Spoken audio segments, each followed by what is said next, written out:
It was New Year's Eve, and it was snowing. Stahlbaum family's home was decorated beautifully with colourful, shimmery ornaments and a big Christmas tree with its flashing lights. Suddenly, there was a knock on the door. Clara, the youngest girl in the family, went to the door and opened it with joy. With his arms full of presents, in came Uncle Drosselmeyer. When Clara saw her favourite uncle with all these presents, she was very excited. Clara had no patience whatsoever to wait until midnight. She wanted to have her present that moment. Uncle Drosselmeyer could not let Clara down, and so he gave her present. Very excited, Clara opened her present. This was the most interesting present she ever had got. Her uncle's present was a funny-faced nutcracker with a red nose and a thin moustache. Clara never had a toy like this before. She really loved this toy nutcracker. She started playing with it, and she even danced.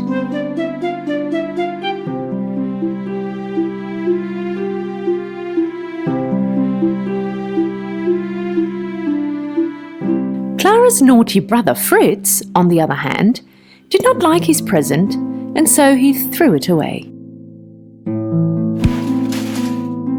He liked Clara's nutcracker more, so he tried to take it from her. I want this! No, Fritz, this is mine!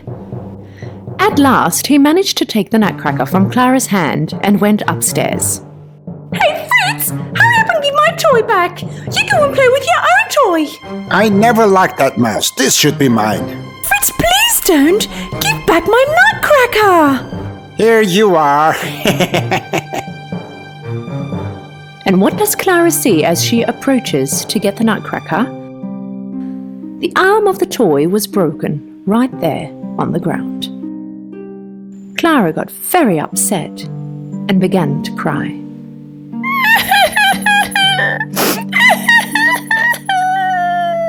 Don't worry, Clara. I'll fix that for you. It was past midnight, the New Year's celebrations were over, and just like all the other kids, Clara was tired, and so she lied down. But she couldn't stop thinking about her nutcracker toy. I hope Uncle was able to fix the nutcracker. With all the overwhelming curiosity, Clara jumped out of bed. And with one hope, she entered the living room, and there it was, the nutcracker in one piece sitting under the Christmas tree. Clara was so happy, she hugged the nutcracker, and in peace she fell asleep. Not long after, in her sleep, Clara heard some funny noises. And slowly, as she opened her eyes, she thought she was dreaming, and she drifted off again. Not knowing at that very moment she had started her journey to Neverland. The noises began once again, as if it were the mice making all that noise. Clara opened her eyes once again. The furniture in the house seemed to be much bigger now. The Christmas tree where she was sleeping turned into a gigantic tree. Clara was wide awake now, and right at that moment, she noticed that in fact nothing was actually growing, but instead she was shrinking. And just then she noticed the Mouse King and his army were heading her way. She was very scared and wanted to run away, but the giant mice managed to stop her. They began to surround her and slowly started to close in towards her. At that point, the nutcracker had also come alive. Why are you standing there, Clara? We can climb up that tree and get away. Clara and the nutcracker managed to climb the tree and from there jumped up to the upper floor. Where are we going to run away to? This is your home. You must know somewhere where the mice can't find you. I'm going to call for help. As Clara was running, Nutcracker was nowhere to be seen. The mice had scattered all around the house. They were looking for Clara. The Nutcracker had approached a toy store. He saw that there were many tin soldiers sitting in the window. He grabbed a rock and broke the window. Hey, what are you guys doing just standing there? Run! My friend Clara is in trouble. Mouse King and his army are going to catch her. All of a sudden, the tin soldiers had all come alive. They all jumped out of the broken window and followed the Nutcracker. Once the Nutcracker arrived back at the house, it looked like a war scene. The mice had turned the place upside down.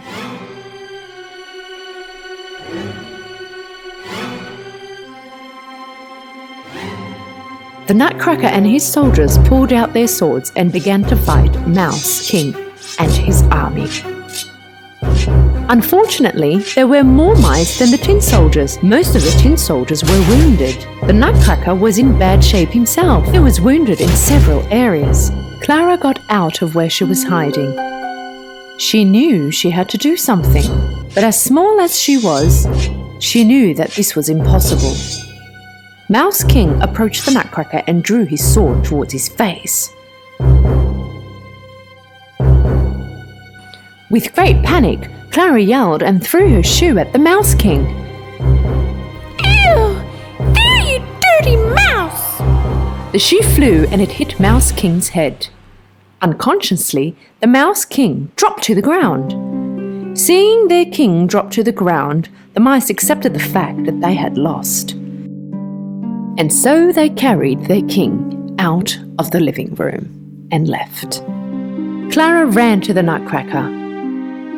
He was unconsciously laying on the floor. Clara kneeled down to the Nutcracker and began to cry.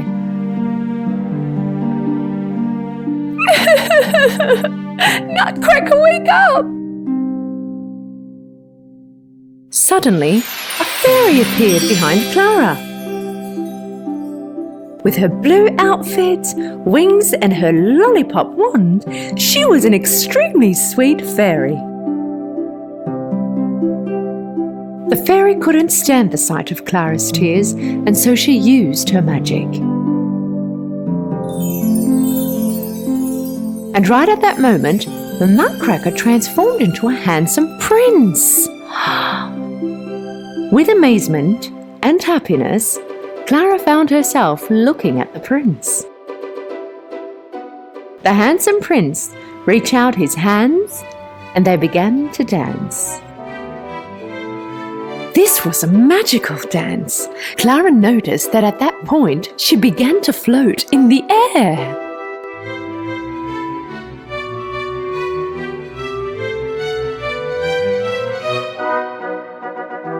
And again, amongst the fairy dust appeared the Candy Fairy. This time round, there were other fairies amongst her. The fairies flew Clara and Prince Nutcracker to Candyland. Trees made out of candy, jelly bean flowers, pink butterflies, golden-coloured toffee apples. It was such an enchanting place.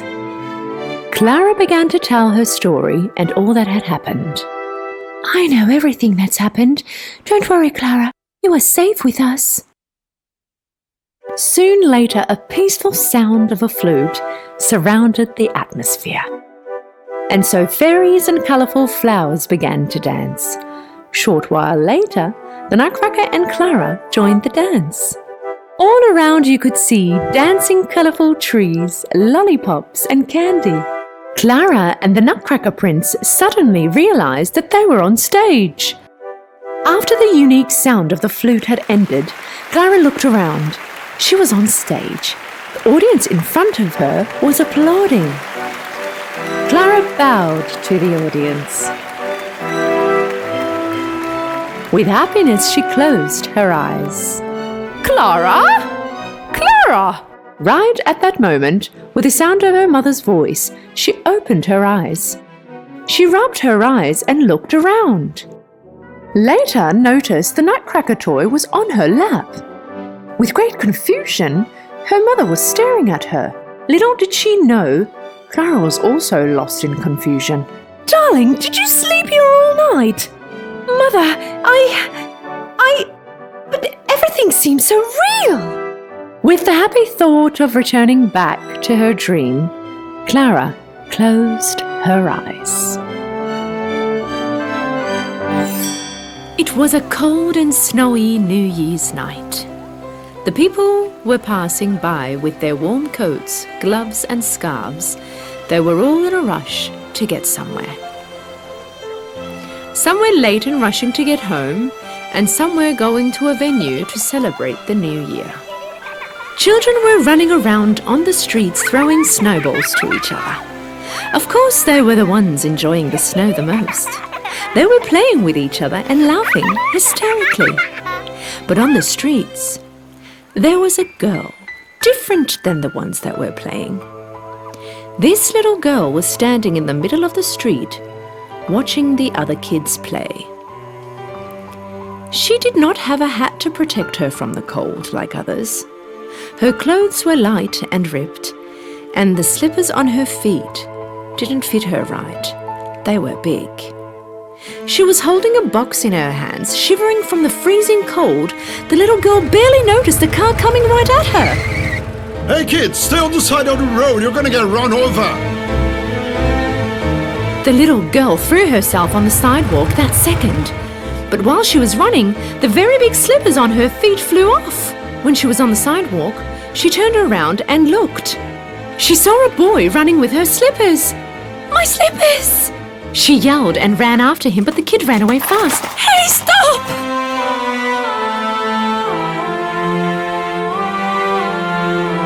Having no choice but to walk barefoot, she sought for a shelter next to a wall. She opened the box she had been holding and she put it down. She was looking in the box full of matches with her eyes watery from the cold. This was a little match girl, but she could not even sell one box of matches that day. If she could make a sale and earn some money, she could go home and have at least a bowl of warm soup with her mother. So she started yelling with her thin, shivering voice from cold and sadness. Matches! Matches! Anyone wants matches? Matches! Nobody on the street paid any attention to her, so she sat down next to the wall. Her fingers started to ache from the cold. She could not bear the pain anymore. Somehow, she had to warm up. She opened a box and pulled out a match. Her fingers were numb, and she could barely hold a match. With her shivering hands, she lit the match on the wall, and suddenly a warm orange light surrounded her. Poor girl passed the match from one hand to the other to warm her fingers. Her hands were not cold anymore. She found herself in front of a burning stove. She stared at the fire and started dreaming. She was sitting in front of a big stove in a beautiful room. She had a woolen sweater on her, furry boots on her feet, and a beanie on her head. It was so hot she began to sweat. But suddenly, the match went out. With the match out, those sweet dreams also vanished. Her little fingers began to freeze and ache once again. She lit up another match. At that moment, a cold wind blew. The little girl turned to the wall to keep the match from going out, and she covered the fire with her hands. Whilst she was looking at it, the wall suddenly vanished and opened up. There was a big room inside. There were all sorts of food spread on a table with a white cloth, and the silver candlesticks on the table lit up the room like daylight. She stared at the table and saw that in the middle of the table there was a beautifully grilled big piece of meat.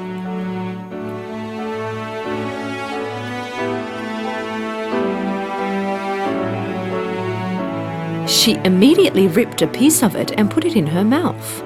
Suddenly, she wasn't hungry anymore. The little match girl wanted to take another piece of meat. She reached out, but the match she had in her hand went out pretty fast. Poor girl's hand burned and she threw the match away. Ow! Ow! As soon as she threw away the match, the feast on the table and the room vanished.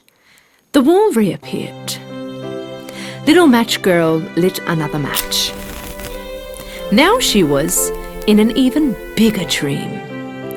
She was sitting under a tree on a summer night, looking at the stars above. It was still warm, even though it was nighttime. The little girl could not take her eyes off of the stars. She never saw the sky and the stars so clear and sparkling before. Then suddenly, she saw a shooting star.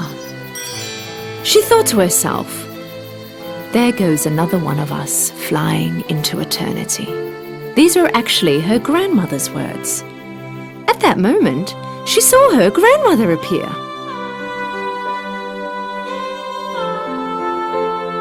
When you see a shooting star, know that someone will take its place, my dear.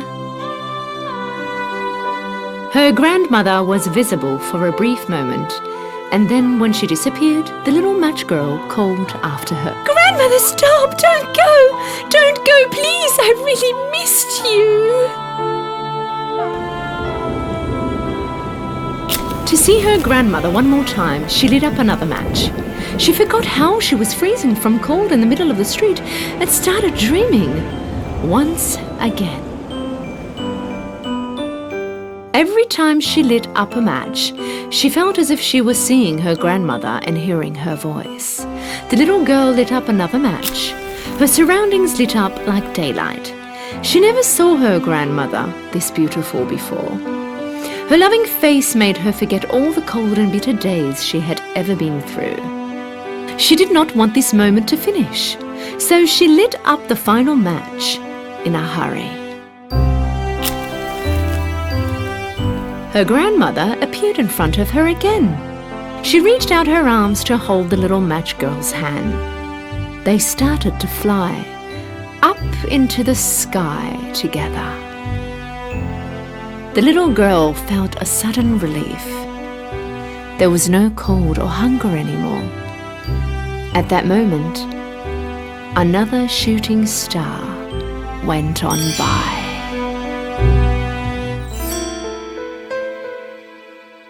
In the morning, the people who passed by on the street saw the little match girl laying down by the wall, her eyes closed but with a sweet smile on her face.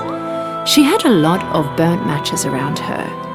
The matches which, with their flames, brought her dreams alive that no one would ever dream about.